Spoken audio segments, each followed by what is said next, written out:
Bonjour amis Cancer, nous nous retrouvons pour les énergies ou bien les blocages qui peuvent vous préoccuper pour ce mois de décembre. Donc, ne prenez vraiment que ce qui résonne en vous par rapport à ce que vous vivez ou ce que vous allez vivre. Voilà, allez on y va. Première énergie, eh bien, nous avons la carte de la fatalité. Deuxième énergie, médisance. Troisième énergie, reconnaissance des besoins de l'autre.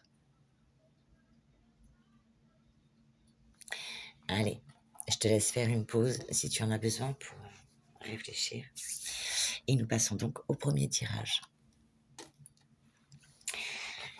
Donc, le message de la fatalité. Tu es confronté à une situation qui semble être hors de ton contrôle. Tu as peut-être l'impression que le destin a pris les rênes de ta vie et que tu n'as aucun pouvoir sur ce qui se passe. Tu as l'impression que tout est déjà écrit et que tu ne peux rien faire pour changer la situation actuelle. La fatalité semble s'abattre sur toi et tu as l'impression d'être impuissant ou impuissante face à la situation. Pourtant, il est important de se rappeler que même si certaines choses sont hors de notre contrôle, nous avons toujours la capacité de choisir notre façon de réagir face à ces événements.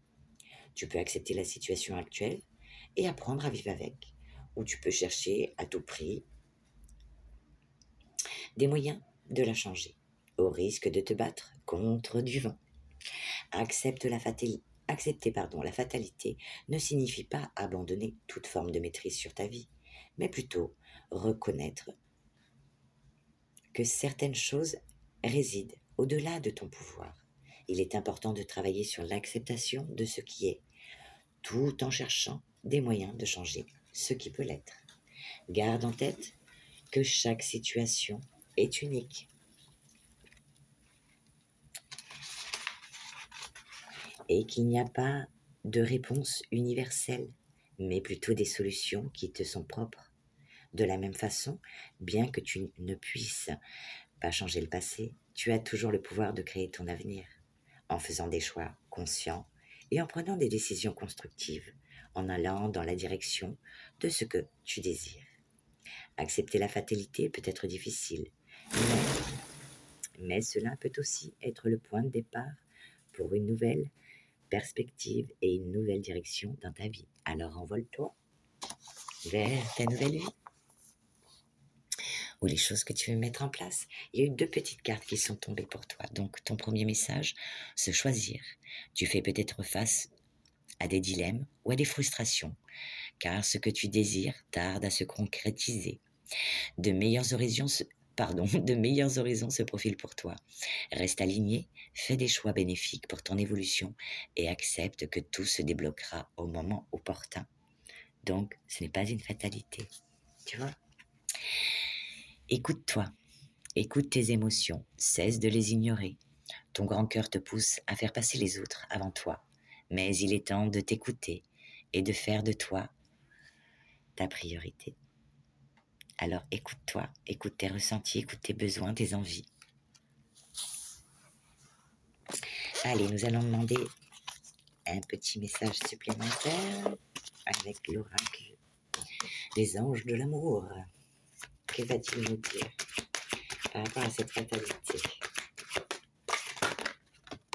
Oh ben voilà, tout est tombé. Alors, si tu es célibataire, ou bien que tu es en couple, on parle de facteurs religieux. Votre vie amoureuse subit l'influence de votre religion et de votre spiritualité. Ou bien, il est question de ne pas avoir le même milieu, on ne grandit pas dans le même milieu de vie sociale. Donc il peut y avoir des différences par rapport à ça. Voilà. Ou d'éducation, qui n'ont pas été la même. Un trop laxiste et un trop rigide, par exemple. Et on te dit d'être dans l'énergie du flirt. Que tu sois en couple ou célibataire, sois plus léger. Offrez votre énergie de légèreté aux autres. Et les autres vous le rendront. Mais on fait pas ça pour ça, hein. Ensuite, on te dit laissez vos amis vous aider. Donc, s'il y a des petits conflits actuellement en couple, eh ben, demandez et acceptez le soutien des autres.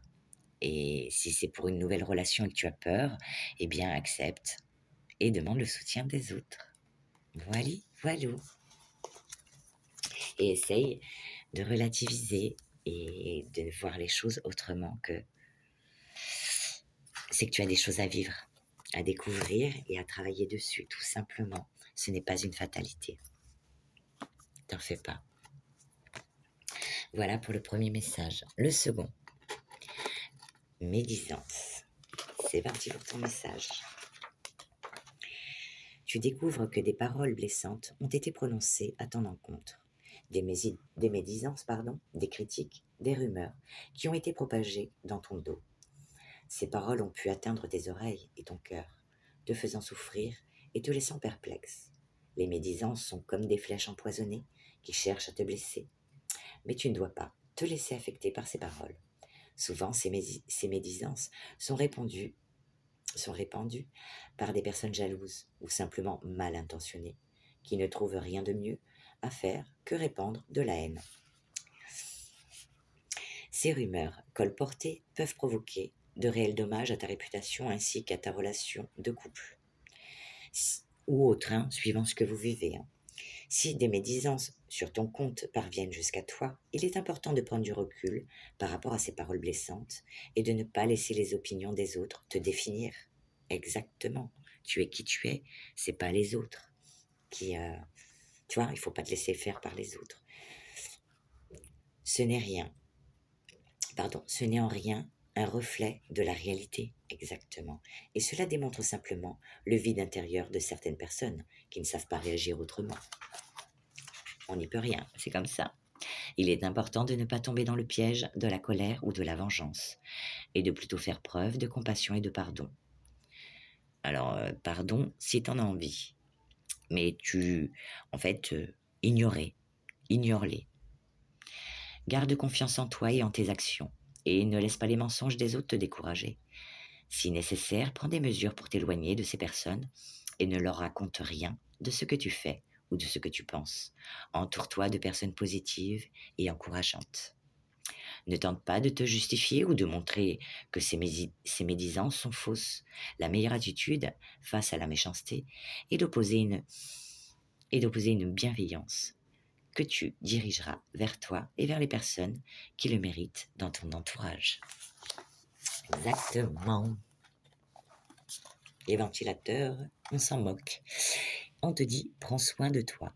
Respire profondément. Marche dans la nature, cuisine, chante, danse, ris. Fais quelque chose pour toi. Pour te libérer l'esprit de ce petit venin. Allez, on va interroger les anges de l'amour pour toi. Que vont-ils me dire par rapport aux médisances ?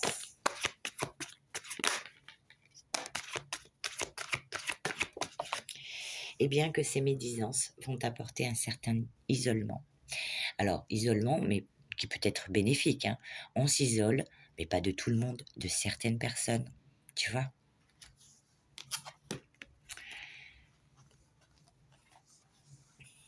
Alors, si c'est ton ex, qui colporte des choses, laisse-le partir. Lâche-la faire. Voilà. On dit pour certains de laisser partir votre ex. Et si ce n'est pas un ex, de laisser aller ces personnes qui cherchent à te nuire. Laisse tomber, elles n'en valent pas la peine. Passe à autre chose. Tourne la page. Et on te parle de lune de miel. Donc, si tu es célibataire, pourquoi ne pas aller chez des amis en week-end ou de la famille ? Et si tu es en couple, pars un petit week-end en amoureux ou fais garder les enfants et passer un petit week-end à la maison, tous les deux. Voilà. Soirée pizza ou soirée petit plat et un petit film ou un jeu de société. Voilà, pour vous retrouver. Allez, super. Et on passe maintenant, au dernier message pour toi. Reconnaissance des besoins de l'autre.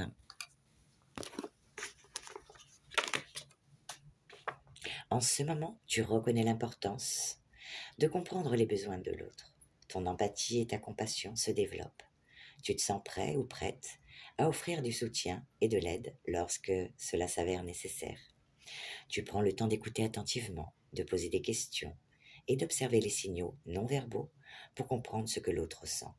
Tu reconnais également que chaque personne est unique et a des besoins différents. Tu évites de juger ou de généraliser les besoins de chacun, préférant adopter une approche individualisée. Prends le temps d'écouter les mots non proférés, les silences et les regards de ton être cher. Apprends à lire entre les lignes pour saisir les signes qui te révèlent ses besoins, ses aspirations et ses désirs les plus profonds. N'oublie pas que tu ne peux pas être tout.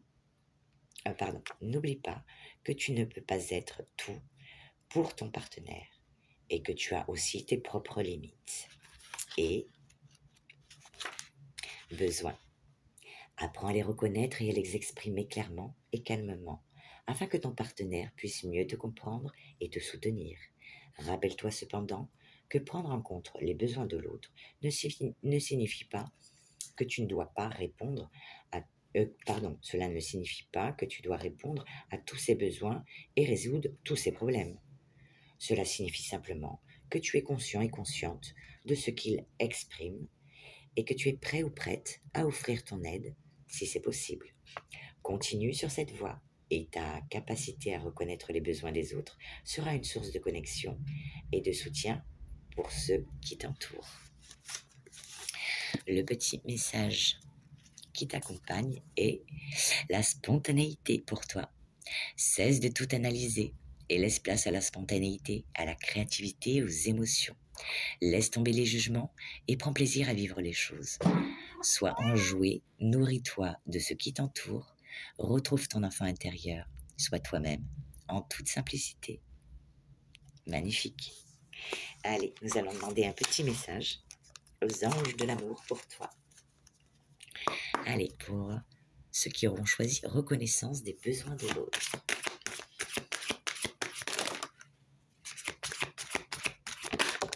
Allez, on te dit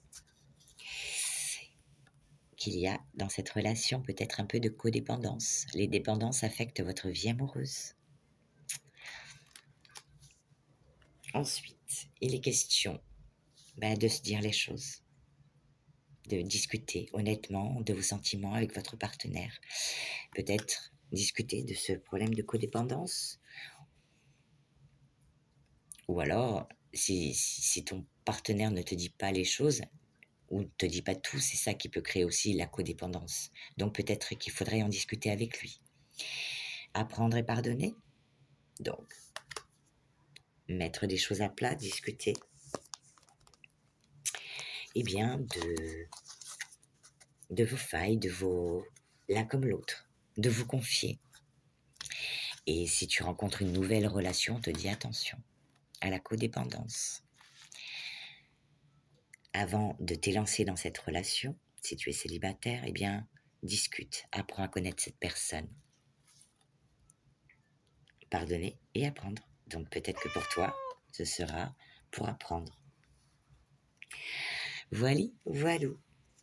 Eh bien, j'en ai fini pour ton tirage. Je te souhaite un agréable mois de décembre et je te dis à bientôt.